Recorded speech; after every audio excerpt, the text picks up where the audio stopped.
We provide you the platform to turn your dreams into reality.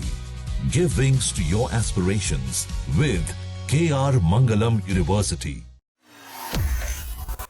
तो बड़ी खबर आपको बता दें, अमेरिका कर सकता है ईरान पर आखिरी प्रहार। तो बड़ी खबर आपको बता रहे हैं, जहां ईरान के साथ जारी गतिरोध के बीच अमेरिकी राष्ट्रपति डोनाल्ड ट्रंप एक बार फिर से तेहरान पर हमले की योजना बनाते हुए नजर आ रहे हैं। जी हां, इस तरह का दावा मीडिया रिपोर्ट्स में भी किया जा रहा है। हालांकि दोनों देश अनिश्चितकालीन संघर्ष विराम के लिए सहमति जता चुके हैं।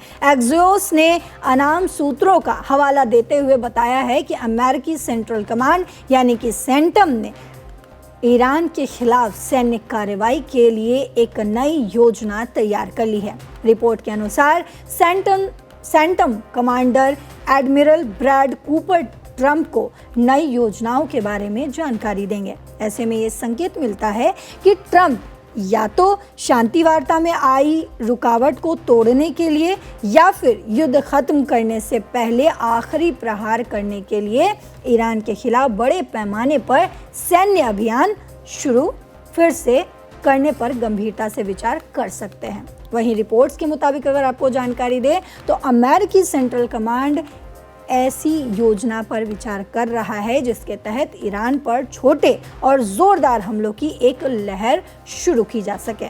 इसमें बुनियादी ढांचे से जुड़े बड़े टारगेट भी शामिल होंगे। अमेरिका को उम्मीद है कि इसके बाद तेहरान में मौजूद इस्लामी शासन बातचीत की मेज पर आने के लिए मजबूर हो जाएगा। वहीं अमेरिकी सेना को उम्मीद है कि जब बमों की बारिश होगी तो शांति की शर्तों पर बातचीत करते समय इस्लामी गणराज्य परमाणु मुद्दे पर शायद ज़्यादा लचीला रुख अपनाएगा। वहीं ट्रंप ने पहले ईरान के नागरिक बुनियादी ढांचे को तबाह करने की धमकी दी है। हालांकि आपको ये भी पता होना चाहिए कि अंतर्राष्ट्रीय कानून के विशेषज्ञों ने ये बताया है कि इस तरह के हमले युद्ध अपराध माने जा सकते हैं। युद्ध के दौरान मानवीय आचरण से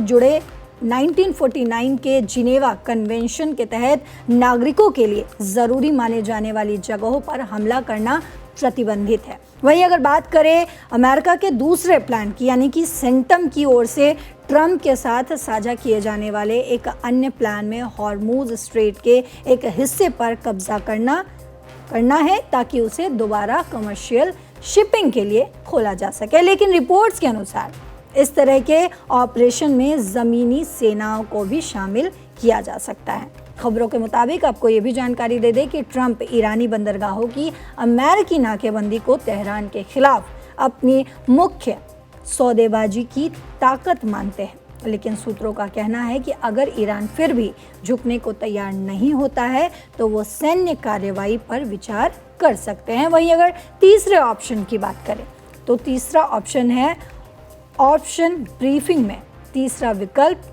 ये हो सकता है कि ईरान के अत्यधिक संवर्धित यूरेनियम के भंडार को सुरक्षित करने के लिए विशेष बलों का अभियान चलाया जाए।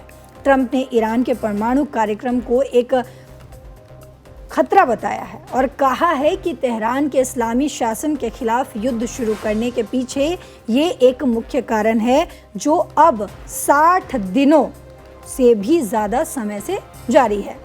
इन कदमों को उठाए जाने के पीछे की वजह एक्सियोस की रिपोर्ट के अनुसार ये है कि जॉइंट चीफ ऑफ स्टाफ के चेयरमैन जनरल डनकन ने भी ट्रंप के साथ सेंटम की बैठक में शामिल होने की उम्मीद की है। वहीं कूपर ने 28 फरवरी को जब अमेरिकी और इजरायली सेनाओं ने ईरान पर हमला किया उससे 2 दिन पहले, जी हाँ, ठीक 2 दिन पहले ट्रंप को भी इसी तरह की ब्रीफिंग दी थी।